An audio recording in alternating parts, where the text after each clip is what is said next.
What's up, sports world? You're tuned in to GrindWorks Podcast. I'm D-Lo with my co-host. What's up, everybody? It's Coach D. And today, we got a special guest, new head coach of Muskogee, Lenny Bert. Thanks for coming, Coach. I appreciate y'all having me. Appreciate you coming, Coach. Thank you. Appreciate you, Coach. I'm somewhere always grinding, putting God first. That master plan is manifested in the mind first. No taking days off, cause that ain't how my mind works. We out the mud, cause that's the way the grind works.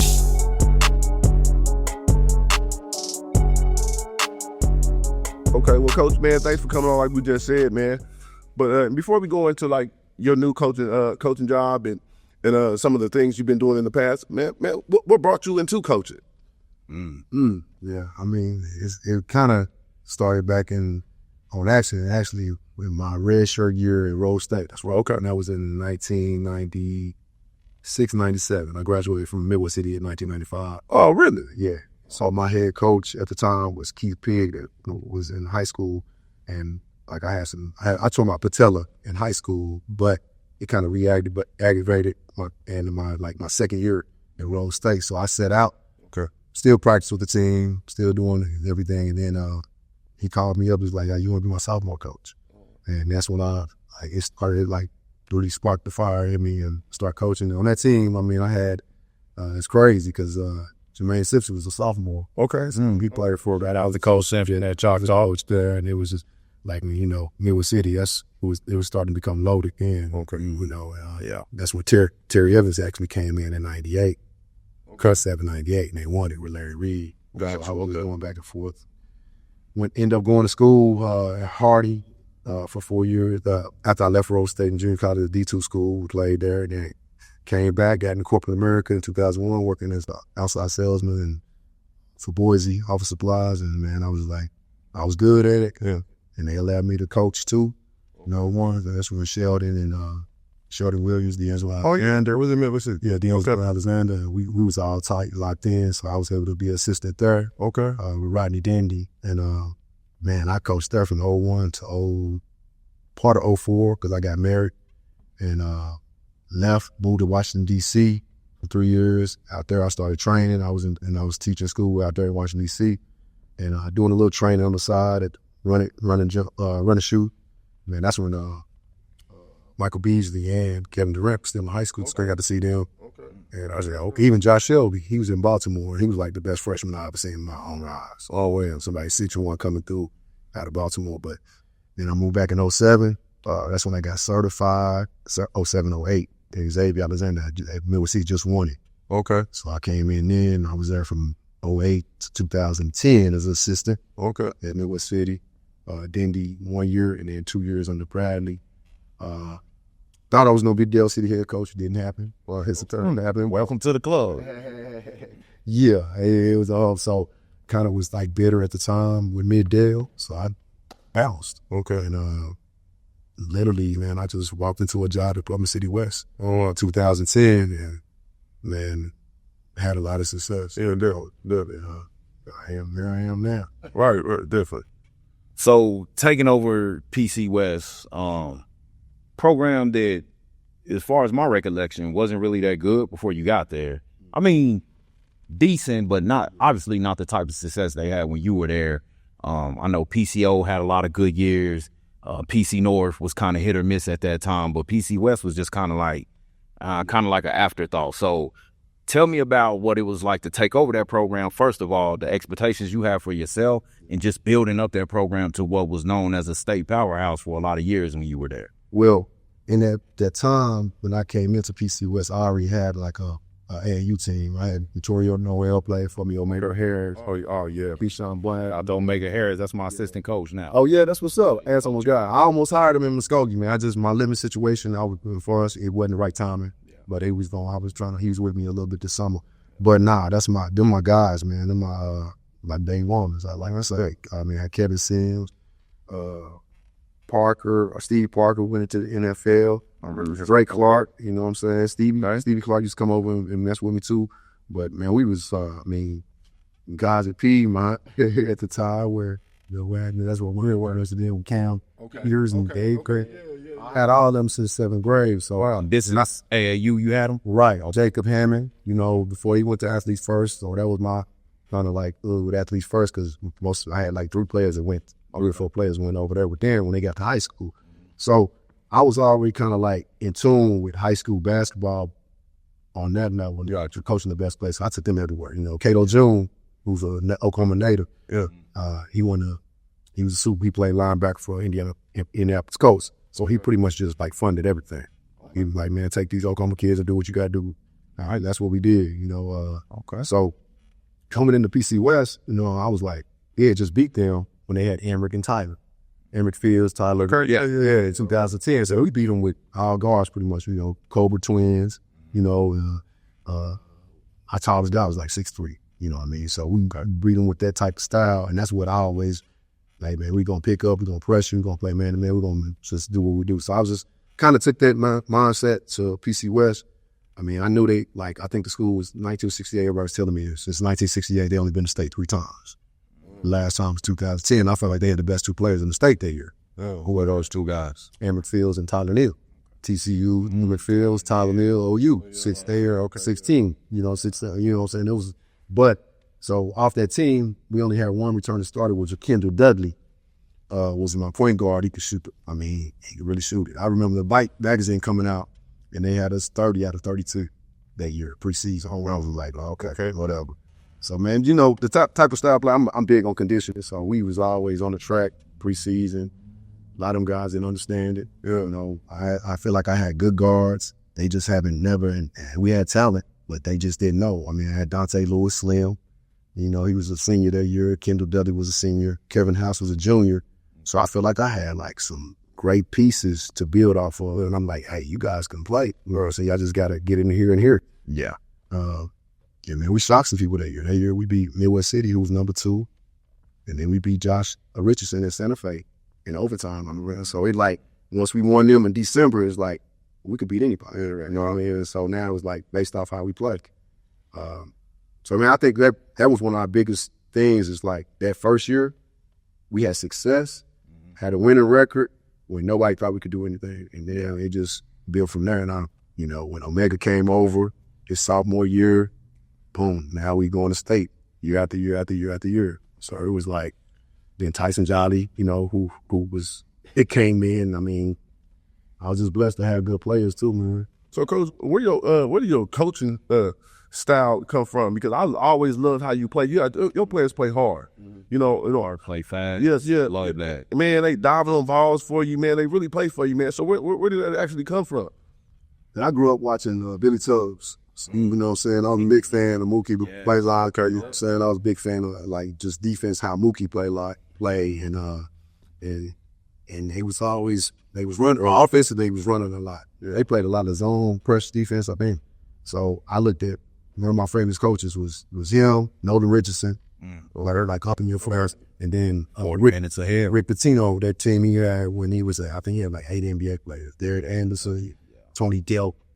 You know what I'm saying? I feel like, that was like one of the best teams of all time, I think. Yeah, right. And so I always wanted to play that way. And for me as a player, that was the only way, like I was a defense guy.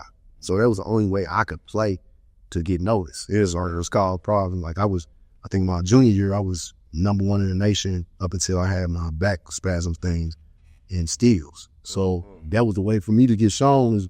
So I'm like, if I could take my team with my mentality and everything that I've learned on the way and kind of instill it into the we can overachieve. Like I feel like I'm an overachiever, as far as player, coach, or whatever. So it's always going to try to take people out their game plan, what they want to do. And it's easy for anybody to play half court. But now you got to play the length of the floor. Now, if you're a half court team, I'm going to take that away from you because now you're going to have to, you know what I'm saying? That's another dimension that you're going to have to prepare for. For sure. Facts. That's what we're trying to instill in Muskogee. And hopefully we can do it. Yeah, definitely. No, I think your style, it was always chaotic. It was always frantic. It made people, it disrupted a lot of teams' timing, made them play at you guys' pace. So leaving PC West, a lot of controversy around that. A lot of people have kind of speculated. I don't know if you remember a conversation that me and you had, but we talked at the PCI a few years back. That was your last year there, and you were when we played, when you was in West.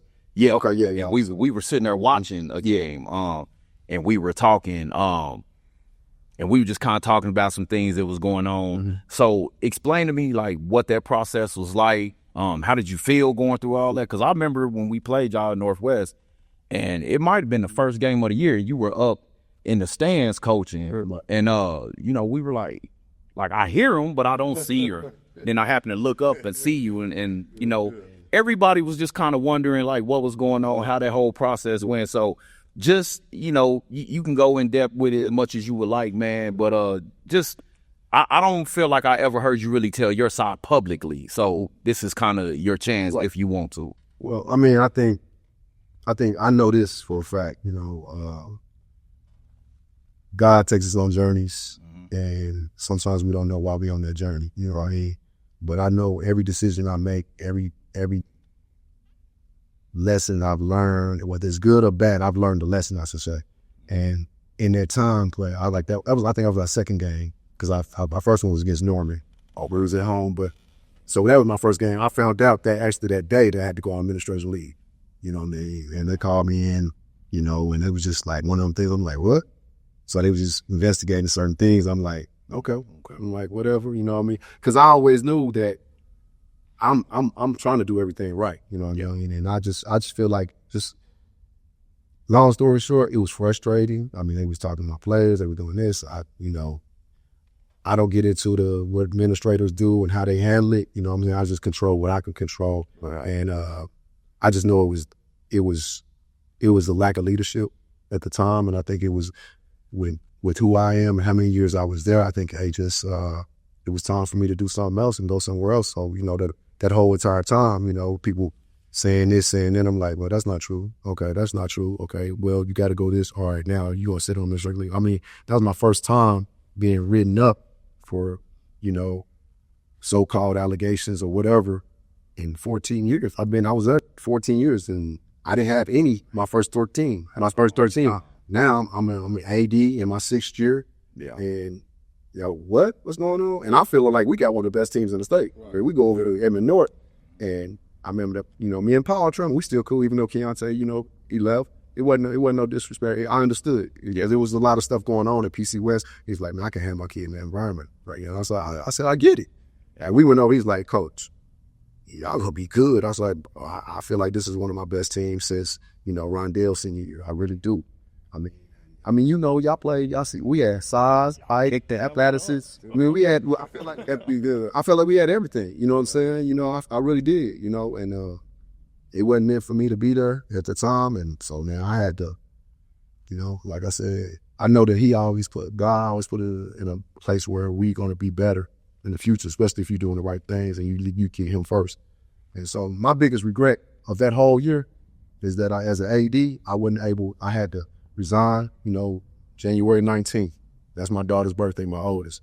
And my biggest regret is when I knew they was gonna win the state championship. I mean, them babies, the ones that's there now, that's at PC North, they left. But all of them girls, I've been having them on my team since 2nd and 3rd grade, you know, with BTR, and he was on the Under Armour circuit. I knew they was gonna win it, and as an AD, I know I was gonna get a chance to hand my daughters a medal. And that's the one thing I didn't get.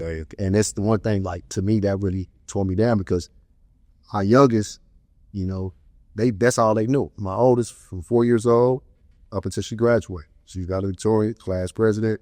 My middle one, she's class president now. I mean, they grew up in that school, in that community, in that school. So that's the one thing I wanted to do, and I didn't get to do it. But other than that, then I'm happy now. Like, the resources and the support that I have now in Muskogee, this is what I always want as a coach. You know what I mean? Like, the community, I mean, it's small town, but then it's like having the east side and then Edmond all in one. You know what I'm saying? It's like, you got everything. Like, and I didn't let so many high dignitarians, from pastors, Pastor Cutler, Coach Jones, I mean, Ragsdale. I mean, these are all leaders. Like, the branch leader of NAACP, he took me under his wing right now. Like, boom, like, coach, anything you need. So, you know what I'm saying? That's the things that you look at, like, man, why couldn't I have that there? Now I got it now. So, I mean, I don't know if I answered the question. Nah, you did. You sound like you sort of kind of resounded yourself to the fact that it was time to move on there. So just in closing, do you feel like you were treated fairly over there in your departure? Because, I mean, I feel like a coach just accomplished what you accomplished over there, and we'll touch on this a little later, but you won the state championship over there. To me, you rebuilt the program. Do you feel like they gave you your due process before they just made a decision? Or do you feel like they just sort of ran with the allegations and things like that? I think they made up stuff. I think we know, I know, we're never treated fairly. But it's our response to it. You know what I'm saying? My response to it is everything. You know what I'm saying? I'm not reactive, I'm proactive. So at the time, you know what I'm saying, I experienced a lot of things in my personal life. You know what I'm saying? Nothing like what they did to me could not go through what I went through with my family in 2020. You know what I'm saying? I lost my dad, my brother-in-law, who was my best man, 2 days apart. You know what I'm saying? Then after that, a year later, I lost my nephew. But I'm sitting here like, okay, that's my sister's husband, that's my sister's dad, and that's my sister's son.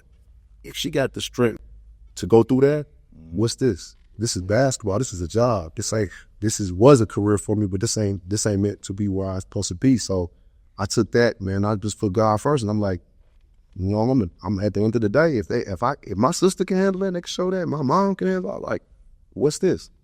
I got to go do something else because I wasn't supposed to get this job anyway. Right. I wasn't supposed to be the AD. I was the 6th AD in 9 years at Putnam City West.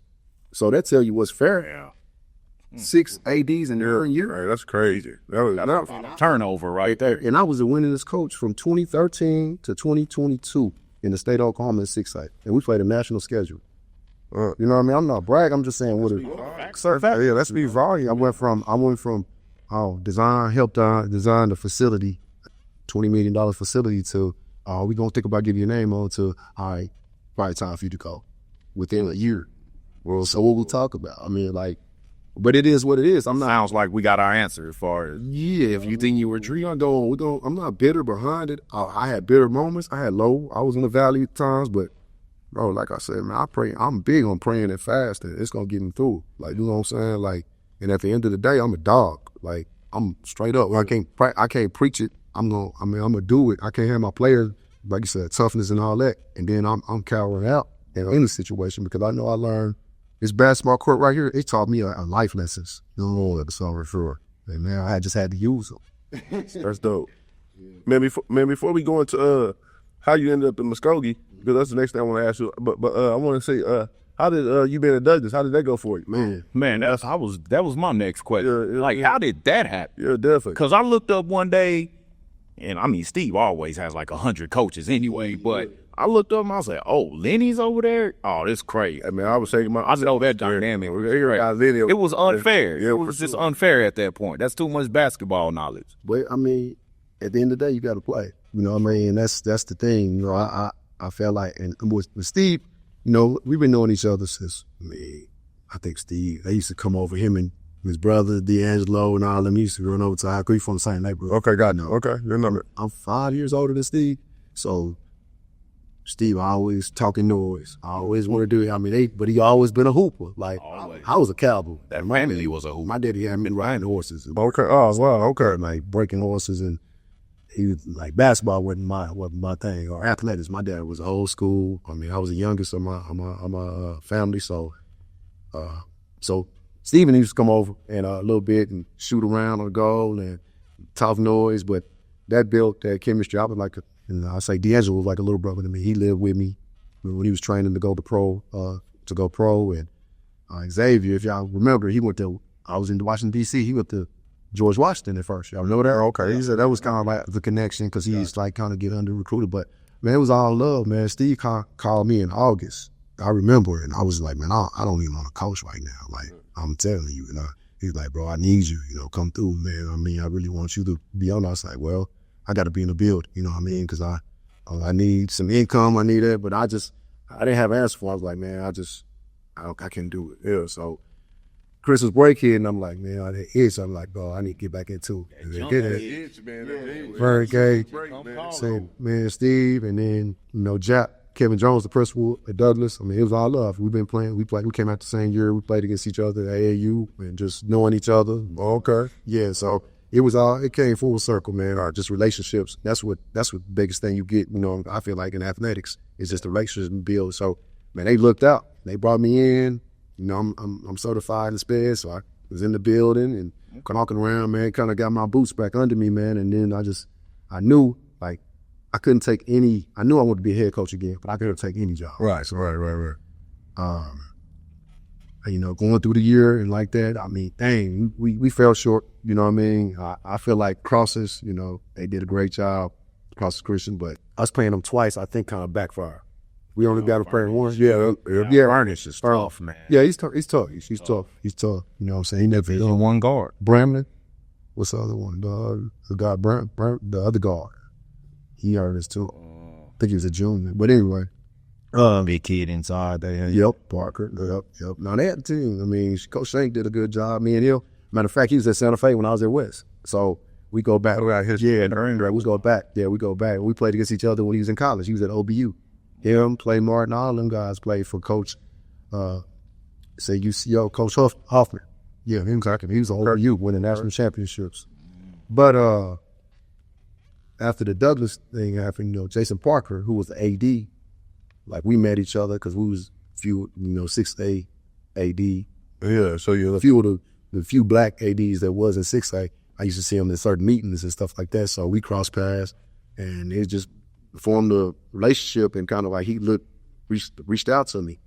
Which the irony behind that, he's no longer the AD there. He the one brought me in pretty much, and I went through the interviewing process, and I had to tell my story on, they wanted to wild it. So, man, they took a chance on me, and here I am in Muskogee now. I tell you what, if it's a chance you're gonna take, you a hell of a one to take. I tell you what, that's a chance I would definitely take as an AD. So I heard you speak on, and not to make things too political or too racist or whatever, but I heard you speak on a lack of minority ADs and just head coaches in general. I know because I'm sort of dealing with that now, and I feel like a lot of black head coaches sort of gatekeep, there are some jobs that I was trying to apply for, and I reached out to people just asking for letters of recommendation, and some high profile black coaches that I thought, because when they see me, man, we love what you do. We respect what you do, man, da-da-da-da-da. I reached out to those guys, left me on red, didn't respond to my emails. And that bitterness that you talked about, even though it was a different situation, I found that creeping in with me. Like some of these guys now, when I see them, I don't even speak. Because I'm like, man, I know you saw my email. I know you saw my text. And some of these guys are prominent guys, prominent, successful black head coaches. I'm like, a letter of recommendation from you probably could have worked wonders for me. Do you feel like that's anything? And I mean, just like the connection that you had with Jason Parker and he got you on, do you feel like that we help each other out enough? Because those jobs are hard for us to get. 6A jobs, but any head coaching job as a black man in the state of Oklahoma, I feel it's tough for us to get. Do you feel like we do enough to help each other, or are we so busy looking at each other? Oh man, that's Lenny Bert. That's competition. Well, I don't want to help him. Do you ever get that, or? Yeah, but that's not me. I can't be that person. I just don't know. I don't know how to be whatever you call a hater or whatever. What's for you is for you. So if I could put you in a position to help you, I know you might be my competition. Just for example, a few years ago, Trey Alexander was a senior. I graduated, a year before the district AD that's at Midwest City. I told him, I said, he contacted, he's like, I know you ain't gonna leave PC Rush, your AD, blah, blah, blah. And I was like, I said, nah, but I said, you got some people you can hire right now. You know what I mean? I said, you got Tori that's on staff. I said, you bring Steve Alexander in, hey, y'all gonna be in maybe a state championship right next year. You got the best player in the state, Trey. Yeah. And Steve was working with me. I was trying to help him prepare for how to do his resume, and what he need to do in interviews. Same thing with Tori.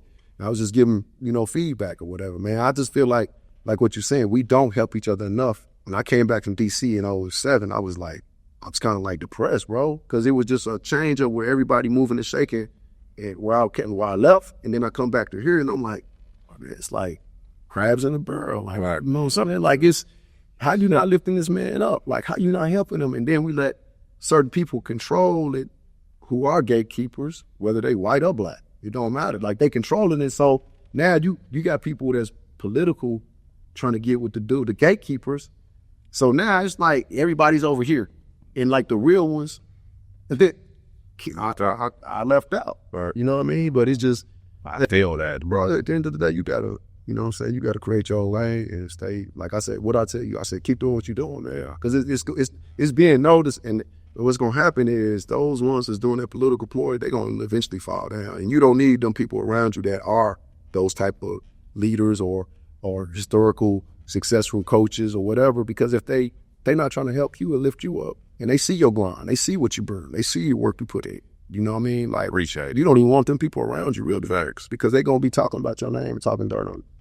Yeah. And I agree with that 100%. Is just, you know, when you see those guys, and I'm one of them people, like, if I rock with you, I rock with you. If I don't, I don't. Yeah. I'm not gonna fake it. You know, if I shake your hand and I hug you and I say, what's up, bro? Like, I mean that. You know what I'm saying? And I do what I can to help you. And it's just some of those guys that I reached out to, and I'm like, man, a simple, like you said, a phone call from you. That's it. Who knows how that sways this athletic director's opinion, or, you know, just what that could do for me. And I'm not looking for no handouts or nothing. Like, I feel like I put in my time. I feel like I paid my due. Yeah, for sure. So I just was just reaching out like, hey, can you help me?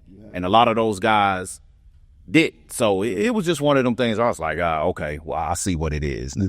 I've been questioned, like, why D'Angelo ain't got a head coaching job? Like, man, he stay working, he stay grinding. Like, he's in there. Like, when is it gonna happen? But I say this, you know, sometimes when you reject it, sometimes rejection is God put you in a different direction. Boy, So that's odd that you say that, because when we were about to start this podcast, me and D-Lo, and he sent me something one day, man, that just resonated with me. He's like, man, we don't want nothing that God didn't ordain. Yeah, sure. And that was me coming off of, you know, I was a finalist for the Dale City job, didn't get it.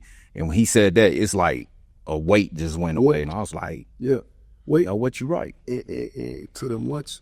I mean, I don't want to get too people, but you know what I'm saying? Like, it means that you got something greater. You keep doing what you're doing, man. Something is going to get there, and it's going to be something that's going to be good for you, and a place for you. Like I said, like, and it's hard to stay in that mindset, because you do get bitter. Your flesh, absolutely. Like, man, I need this right now. Yeah. But you know what I'm saying? Like, is it ordained by God? He gonna like, nah, I got this for you. Yeah. You know what I'm saying? I want you to show your patience. I want you to show, you know, your commitment. I want you to show your faith. Yeah. Because if not, then, you know, you gonna fall for anything. And now you in a mess, and now seem like you working backwards. Yeah. You know. So, Well, I appreciate that, man. for sure. Coach, so you've been winning everywhere you've been at, man. So, and that's to be applauded, man, because it's easier said than done. Yes. But what's the plan for going in? I know you just told me earlier, the first couple of years that it's a new job as a coach is hard. So, man, what's the plan for this year, man? First 2 years is tough. Really is hard. Man, like I said, we still working on trying to get our conditioning right on type of style that we're going to play, because I feel like we want to overachieve. And I told him, I said, man, it ain't about me, but I'm not used to having a losing record. Like I'm saying, I don't know what under 500 look like. And I got some key pieces.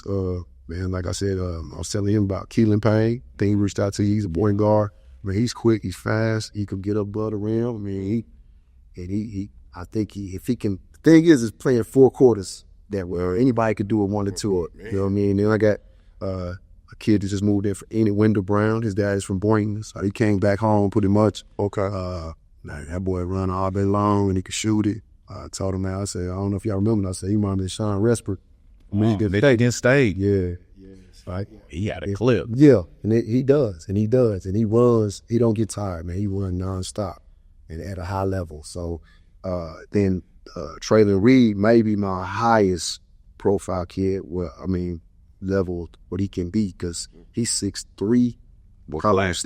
He's a junior. Okay. He's a junior. He can shoot it. He can handle.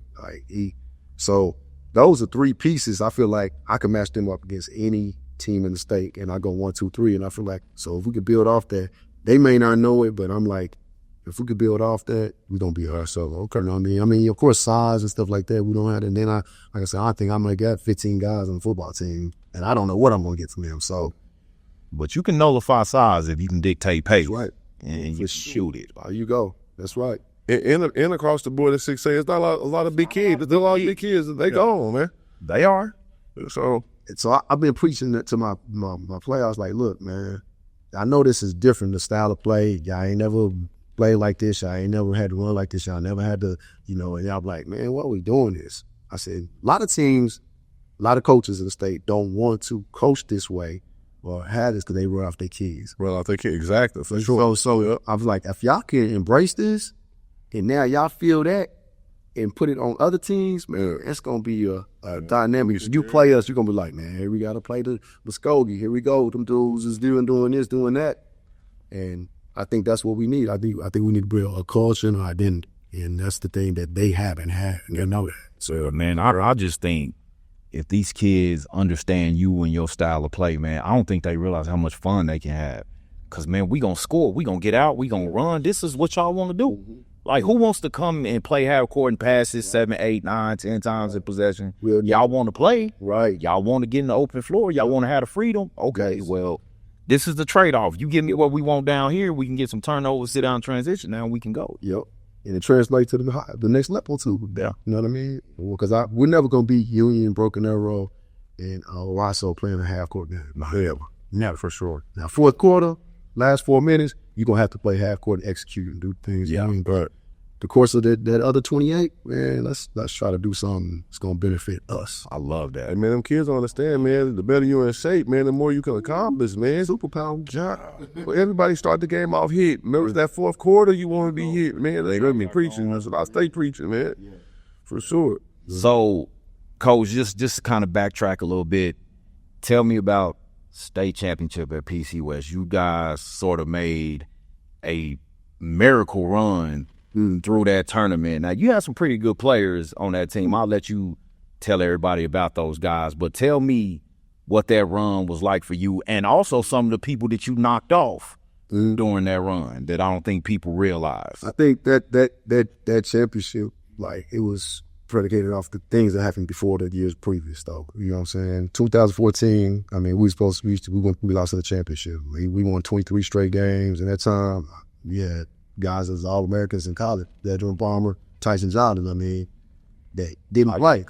They didn't play. They didn't play in 2014 championship. I lost them midway, and we still won 23 straight. Well, all guards. Our tallest dude was, I think Nick Robinson was a freshman. He about 6'2" at the time.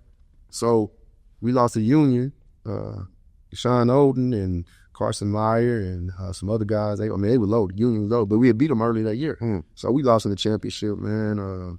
The next year, 2015, Tyson and Dedrick, they come back. We loaded again. Trey Evans was on that team. He came over that year. His dream career. Okay. So that's 2000. We went through, and I think it was us and Mustang. That's the year Mustang was undefeated.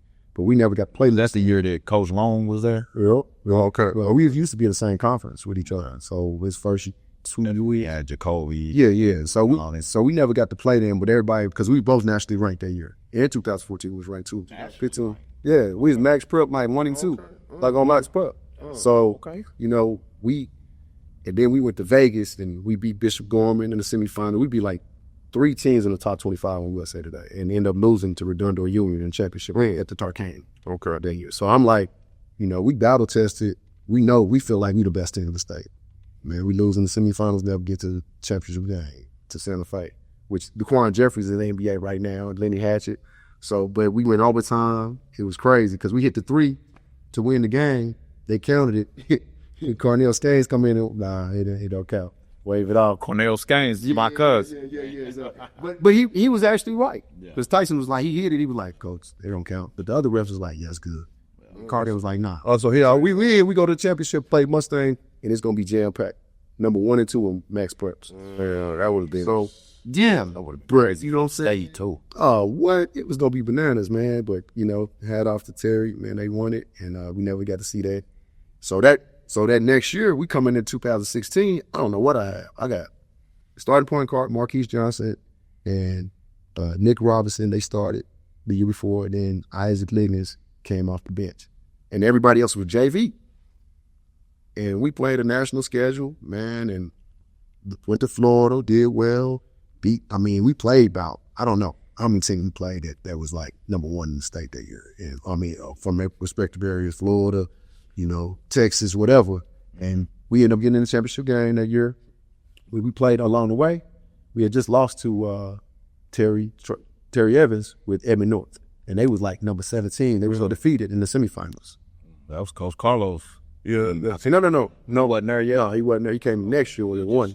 Him and Marvin came in next year. Okay. Oh, yeah. Trey came out. Okay. Trey left. You know what I'm saying? This is his senior year now because he was with me the year before. Okay. When Terry took the job, he left. I don't know if he's at college and he stepped down, took the Edmond North job. Yeah. I think that he was in college right there. Wasn't he like that OU or something? Wasn't he serving as something at OU or something? No, he did that. That's like in the that was with D'Angelo. He was like, that was back in 03. Yeah, I thought he was at NEO or somewhere. I forgot what school he was, but yeah. Yeah, he was at UC. But anyway, long story short. Anyway. Yeah, we played. I mean, we won that game by like almost 30, which they had just beat us the week before in the area by like 19 or 20. So we flipped it on them, flipped our whole game plan changed. And the cards was our way. But I just think that whole team, like that group in 2016, man, you had a lot of football guys. They was a team, man. They all were from that area too. You know what I'm saying? Like we didn't have no move-ins. It was like everybody was from Western Oaks, Mayfield. Wow. We had a couple from half. So who did you guys beat? Like just sort of.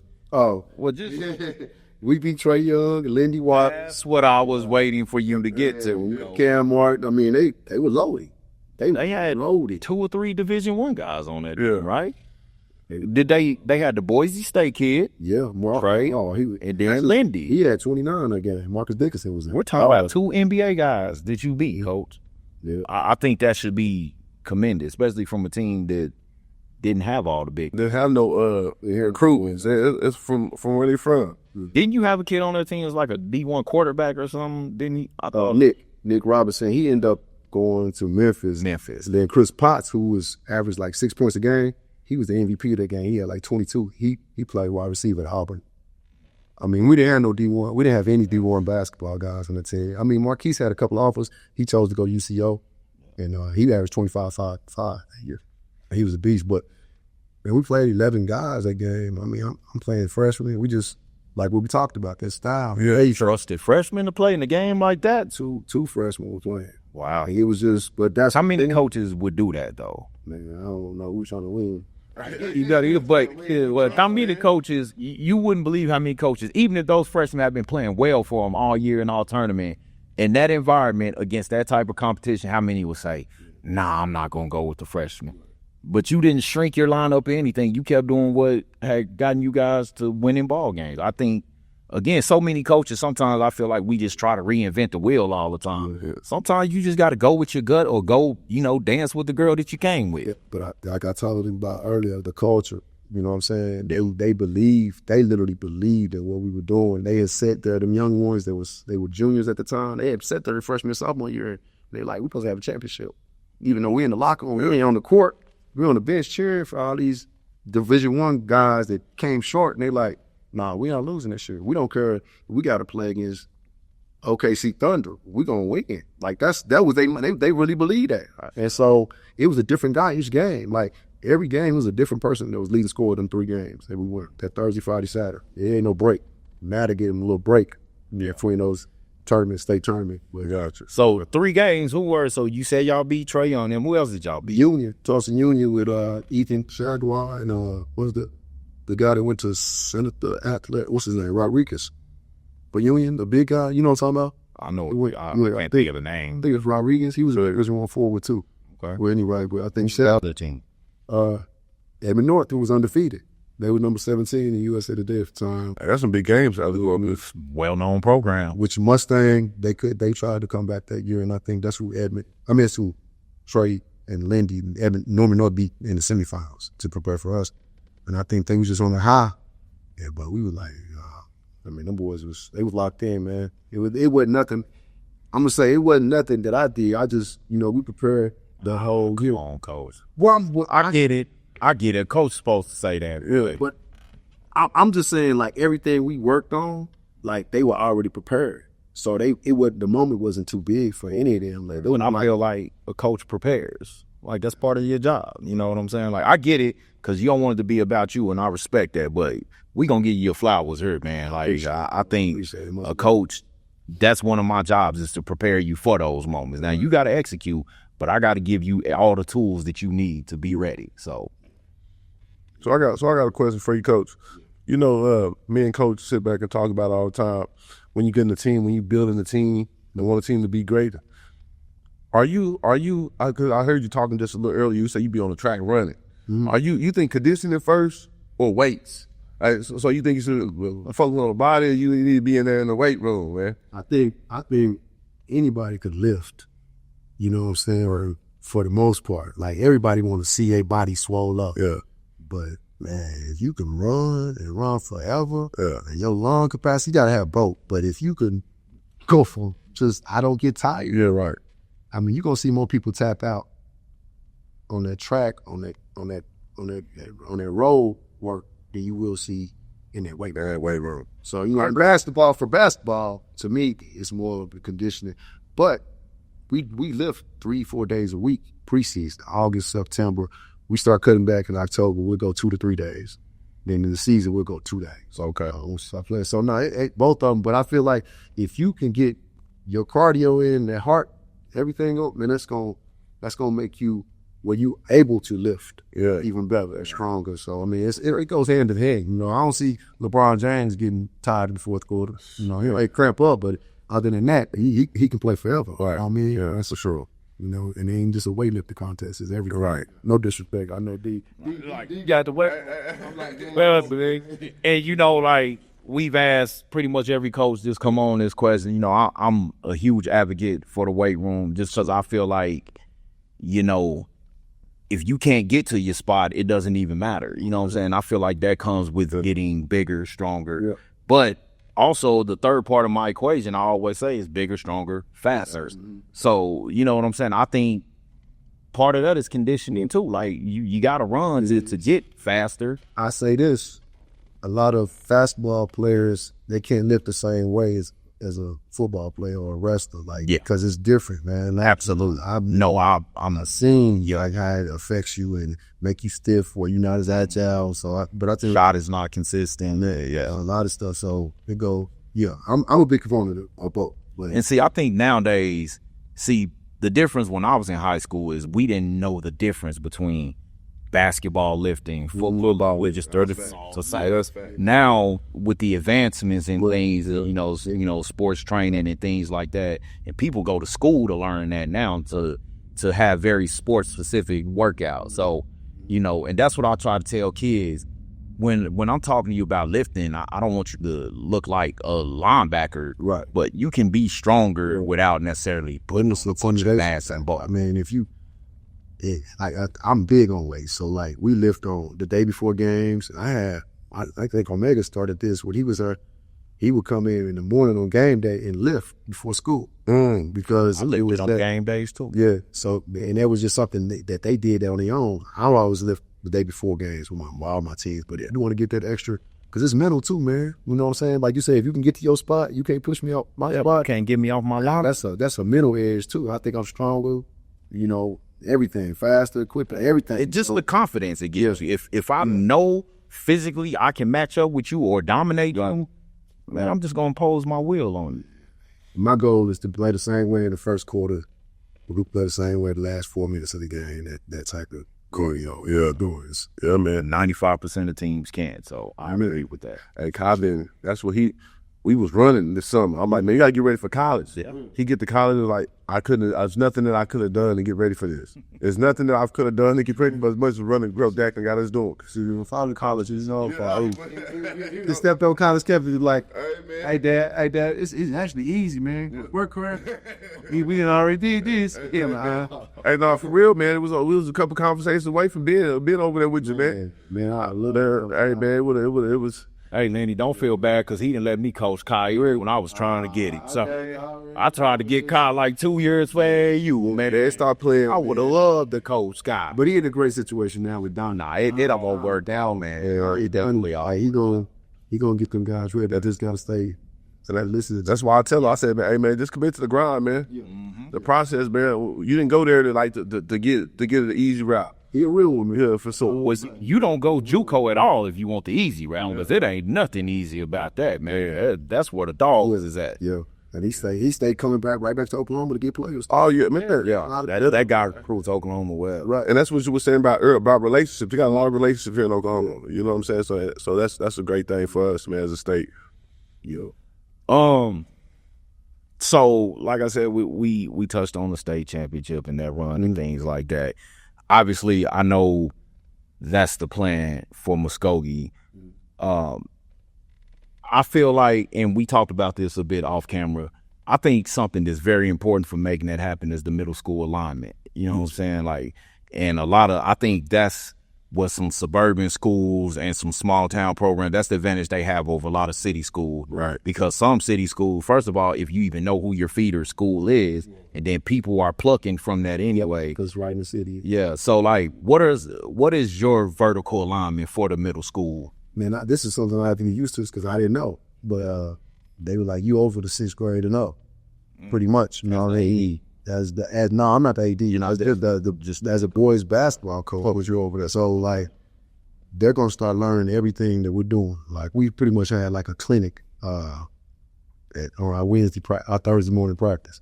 It came in and I had our middle school was there and the coaches and I'm yelling out the drills and I got the schedule for them. They're looking at us like, okay. Of course, you know, middle school, they're not going to be able to do everything we do, but they can get the gist of it. Like, so if I see them, if we're playing, say just like we're playing a 2-2-1 press, and I go see them in the 2-3 zone the whole game, like, we got a problem. You know what I'm saying? We got error for sure. You know, we run a certain motion offense, and y'all going with a read and react, just stand still, dribble, you know, just spot switch to school, and that's the majority of what you're doing. We still got a problem because y'all need to do some of the stuff we're doing. That's why our Kingfisher was so good. Them boys were running that in 3rd grade. So they came up there and Coach Jared, I mean, he did a great job, but them boys learning that motion, you know what I'm saying? Knowing the backdoor cut, knowing to do all this.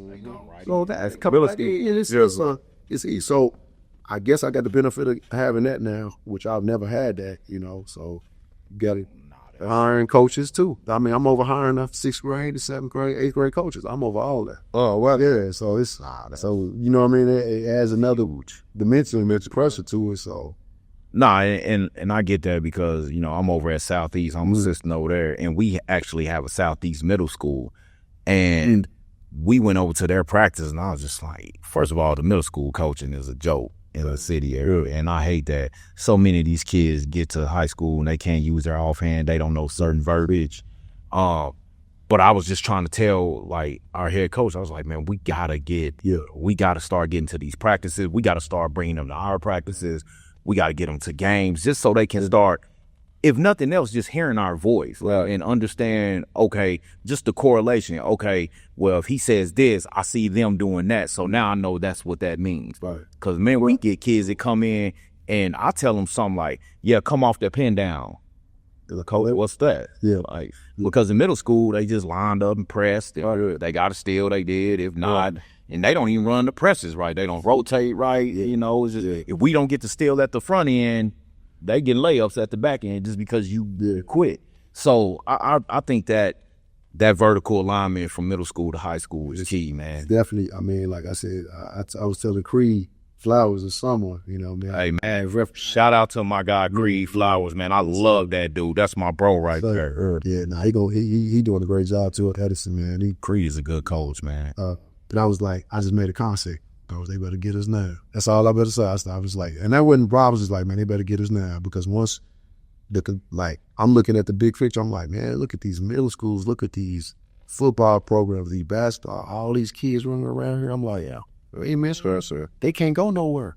Not if they're gonna play 6A, you gotta literally move 40 miles somewhere if you want to play at Broken Arrow or one of the closest schools. You can't just say, I'm gonna go there. Hey, now, you know what I'm saying? So you gonna learn this now, and and that's something I never had before. So I'm like, man, this could be good. And then the resources, like I said, the facilities and everything. It's like this is a chance where in Oklahoma City, y'all don't have that because I think the niche now in Oklahoma City, and y'all, you could correct me if I'm wrong. Is I had these kids playing on the AAU team, and hopefully you got a coach and they can come to this school, but it ain't really no development. They're on like grassroots or I'm teaching these kids how to play.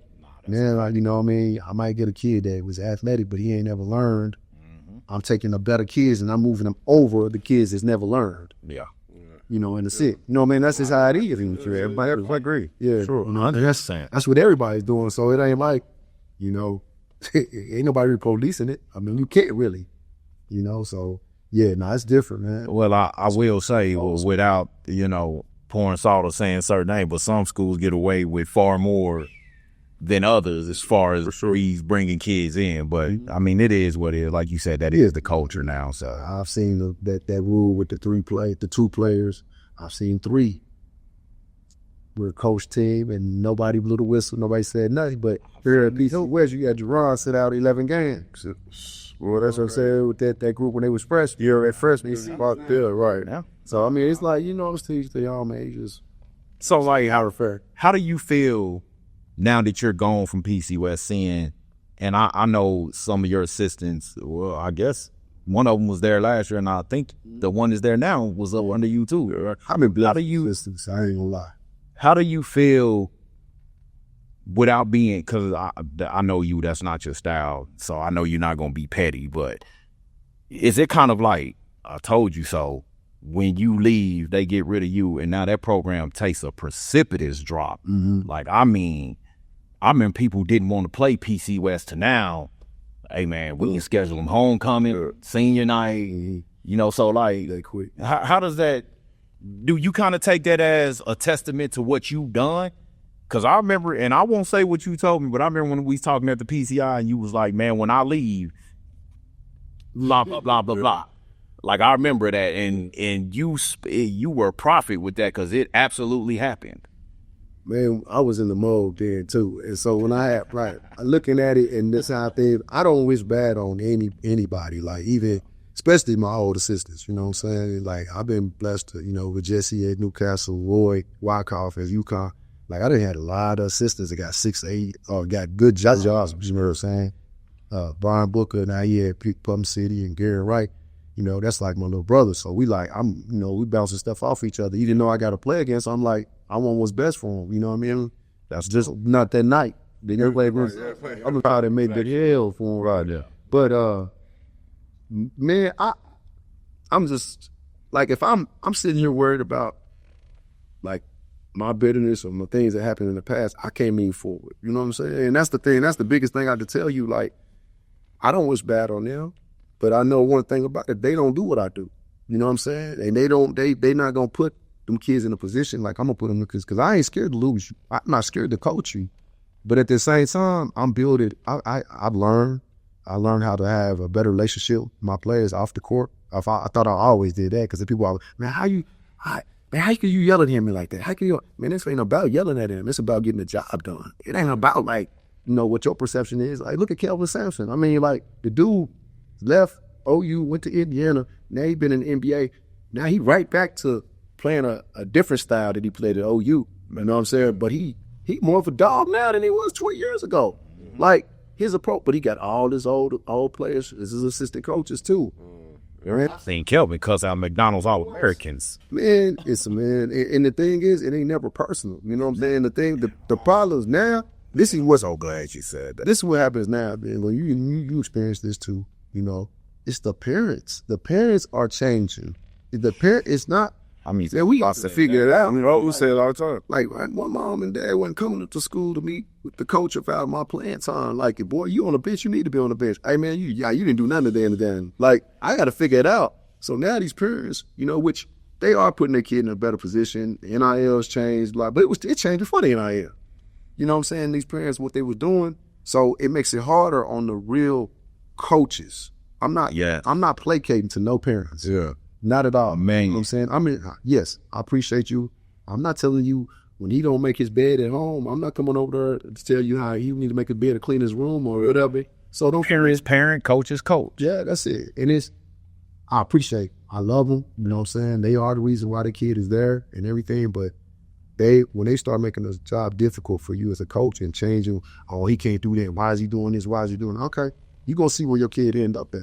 I mean, because maybe he ain't destined to be here with me right now, and you're gonna take him a different route. That route, if you, all you gotta do is look at what's been going on. You know what I'm saying? Look at the history of it. Look at the tradition of it. Like, I'm here to make your kid better, your son, daughter, whatever, and put them in a better position. And I do know I've been blessed to have a lot of relationships now on the next level on boys and girls. You know what I mean? And the confirmation to what you're saying, that because you question yourself when you have to be removed or you have to step down or whatever it may be. When you leave a situation, you question yourself as a coach. Well, maybe I could have did this. The confirmation is, look at them now. Yeah. Man, I love that you said about the not placating to kids, because, man, so many parents, I tell them all the time, man, it's never personal. Like, I'm correcting the action. I'm criticizing the action. I'm not personally attacking the person. And so many parents want to come in and save their kids so bad. And it's like, man, let them face some adversity. And I'm telling you, I feel like you do, like, not to pound my own chest or nothing, but I'm like, man, I've helped a lot of kids get to the next level. Just go look at the numbers. Yeah. So I think I know a little something about what I'm talking about. Like, I love all my guys, you know what I'm saying? But at the same time, you got to let me coach him, because when he makes a C on his report card and you telling me he can't come to practice, I'm not going to come tell you how to parent. Right. So why are you going to tell me how to? Now, if I'm not putting my hands on your kid, I'm not calling them out of their name. Right. Everything else to me is fair game. Like, man, it's just coaching. And after the game, I tell them all the time, I'm talking to number 11. I'm not talking to so-and-so. You know what I'm saying? It's never personal. Yeah. And so many of these parents just don't understand that. So I'm glad that you touched on that. Yeah, no, it becomes about the parent, not about the kid anymore. And that's crazy, but I saw that this summer. So, Coach, before I let you go, man, I want to we just talk about it briefly. You've been coaching from BTR, number of high schools. What's the biggest change that you've seen in coaching throughout your years? Man, these trainers are more important than coaches. The trainers. The trainers. I mean, that's one of them. I guess it's more. Yeah. But, like, it's crazy that how can you train a kid if you never seen him play or actually go to watch him play? What the? Yeah. Like, you training him on certain things, and he's a 4-5, but you training him how to be a 2-3. Yeah. Like, we can't. I mean, that's one of them. Yeah, right. I think that's one of. That's one of the big, and that's well, training is good. Like, is gone, but I think with some of that, man, some of these kids are getting more soft because they think that they're skilled, because they could put the ball on the floor, they could do this, they could do that. But I mean, Steph Curry will tell you, man, you hold the ball longer than half a second, it's like a grenade. Right. That's one of the most highly skilled players ever to play. Playing telling you that. You know what I'm saying? Yeah. Zeus for everybody. So absolutely. Yeah, nah. I think you got to make that coexist. Okay. Trainers and coaches to come together to meet the ultimate. And even support each other. Yeah, like you said, come watch the game. Yeah. Like, you know what I'm saying? Like, one thing about me as a parent, I come to the practice. Right. I don't talk to the coaches. Like, I ain't going to talk to the coaches. Like, I'm coming to watch so I can see. You know what I'm saying? So I know for myself. You could hinder that kid because you may be telling them the exact opposite of what the coach just want them to do. Fact. You know what I'm saying? Right. We got to doing these combo, dribble, pull out. You like, man, he don't even touch the ball in them areas. Yeah. Like that. I mean, we want all our kids to develop, but let's do something well.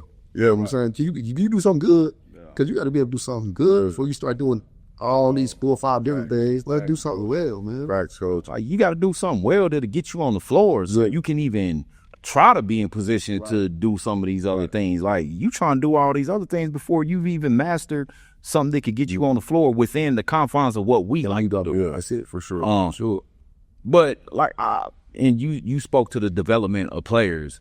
Mm-hmm. Just quickly, tell me what would you feel like has been your biggest evolution as a head coach? Like, from where you first walked in the PC West doors all those years ago to now. Like, how's Lenny Bert grown as a coach? And in what areas?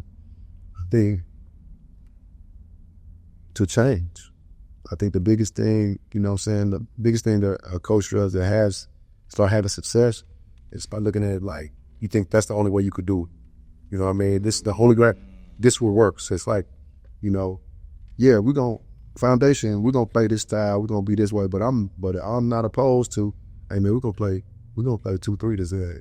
because this is what's going to happen. Yeah, well, this is a game, right? You know what I mean? Or we're going to do this on offense.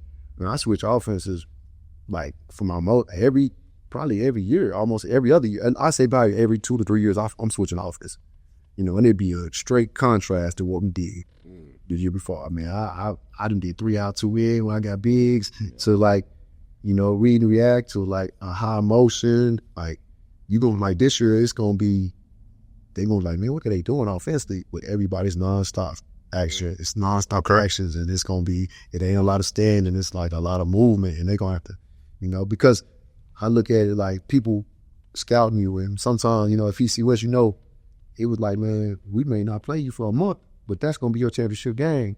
So teams will scout you. So now they like, okay, Lenny teams like to do this on defense. They like this on offense. Exactly. So I think, though, to answer your question, just change, man. I think you got to be willing to change. You got to humble yourself to say, nah, I'm going to do this. We got to do this like this. Or your assistant coach come to you and say, hey, coach, this is, think about this. I've been watching film, you know, blah, blah, blah. And I think just to change over time, not to do things just your way that you think is your way. To be, no matter how much success you had, like, hey, man, look, all right, let's change. We got to do this a different way now.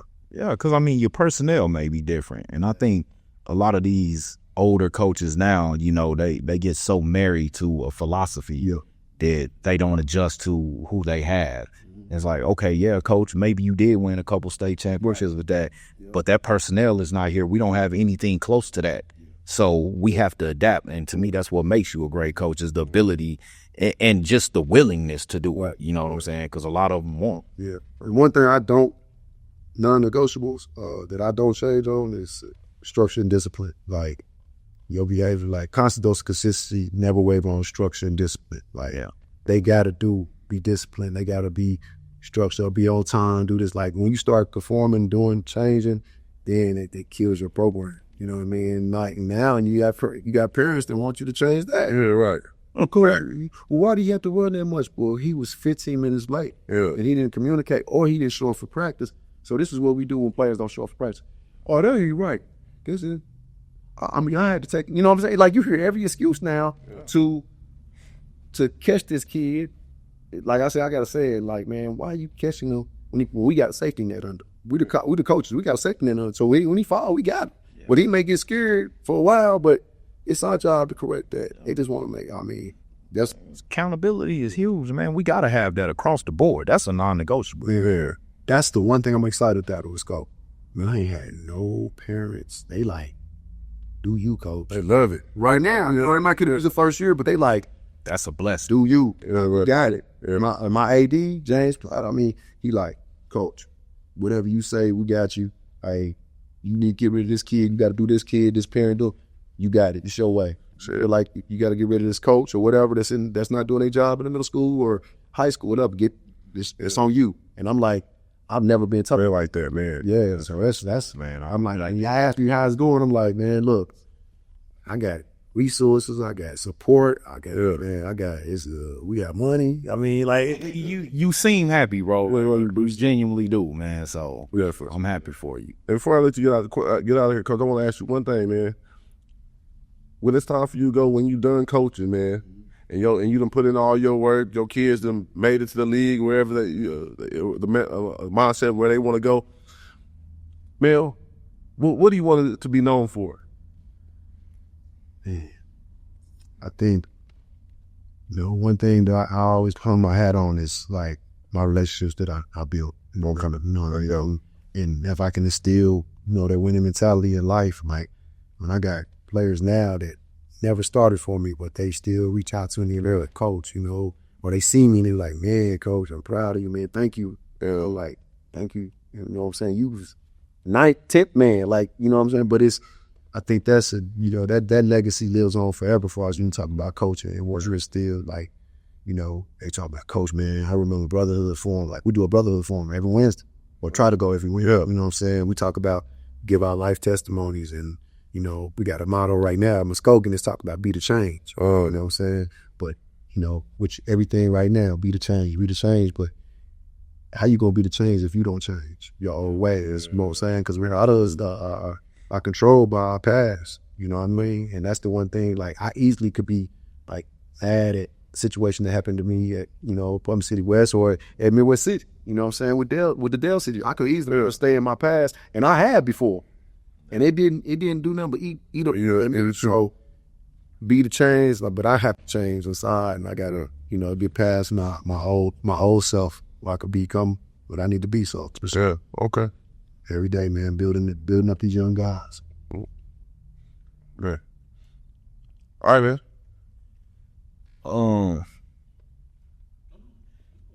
So we like to end the show with sort of a rapid fire type thing, man. Just answer the questions as quickly as you can, man. Best as you can, and we'll just. So, who's the best offensive player you ever coached? Ooh, man, I didn't coach 3 state players a year. You know what I mean? So I can. It's different. I can get one.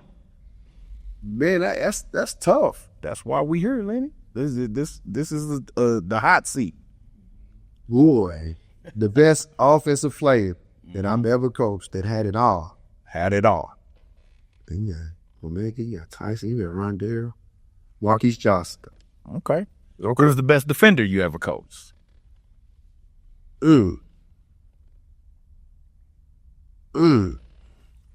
That's tough too, man. Give me one, coach. Rondell guard the 1 through the 5. Give me one, coach. Tyson gonna get block shots. He gonna rebound. Yeah, oh man, I can't even, man. That right there, that's tough too. My best players on offense was my best players on defense, which is so. So is it the same answer? No. Marquise, he no turnovers, handle the ball. If he was 6'3", 6'4", he'd be in the NBA. Like but best defender.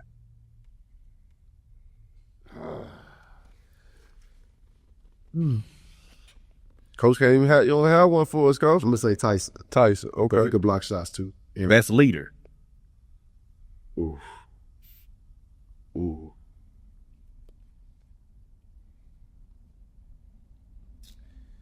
Best leader. Who embodies Lenny Bert the best? As far as leadership. Maybe not like you, but who's a leader like you? Man, I might have to say who kind of just, man. I don't know. Because I had some great ones.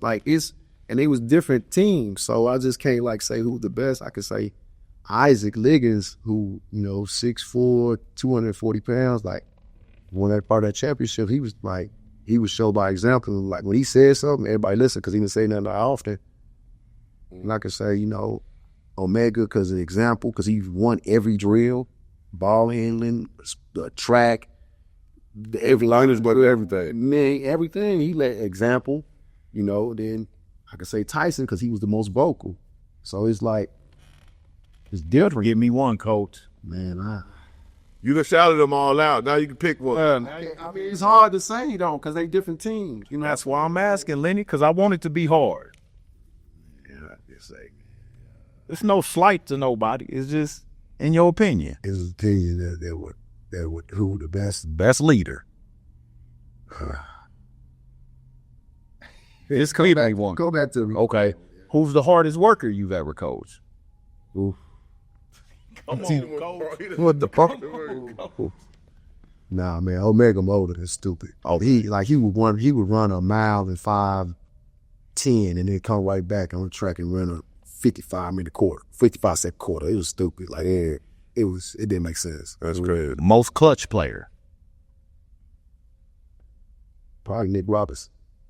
He free throw. He'll go a whole game, don't score. He beat Bishop McGowan he wanted to make the pass for the championship. He scored. He beat PC North. With Micah and them, that one year, he had 41 that game. He had a game winner. Yeah. Okay. My last two. Free throws. Who, if you could take 5 players, 6, I give you 6. I give you 6, man, that you got to go win a state championship with from any team you coached. Who are those 6 guys? Marquise Johnson, Rondell Walker, Omega Harris, Tyson Jolly, and probably Dedrick Month. Okay. Give me the 6 guy, 6 man.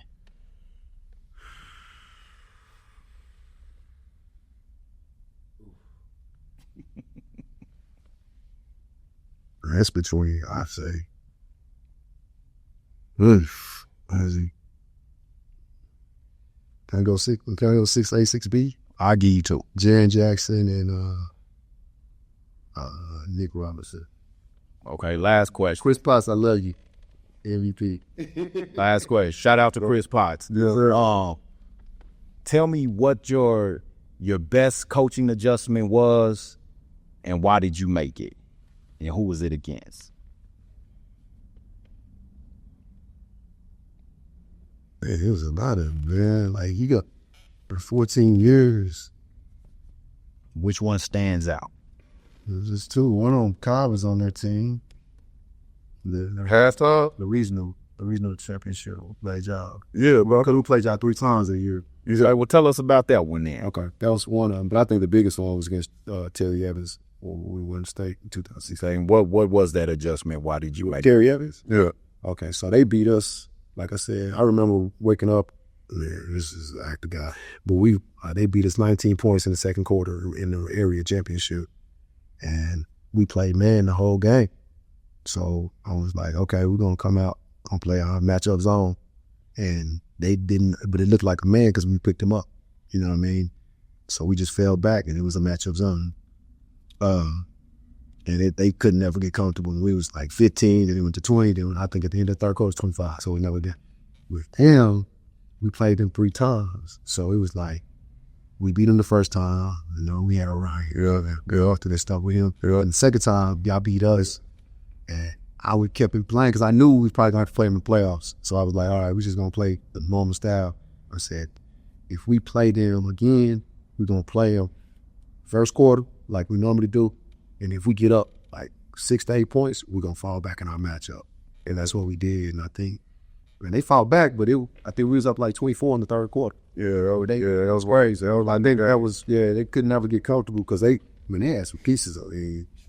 Yeah, man, we had some shooters, veterans. They was locked in. Yeah, they had some good guys out there.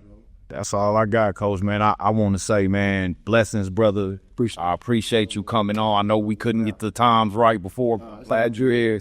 Man, I wish you nothing but success at Muskogee, man, and they got them a good one, man. I know it's been truly humbling to know you and just talk with you, man, just a few times that we have, man. So I appreciate everything that you do. Appreciate you, man. I mean, I always, Coach, man, you know how we rock. I'm rocking with you, man, to the end, man. With everything y'all doing on, man.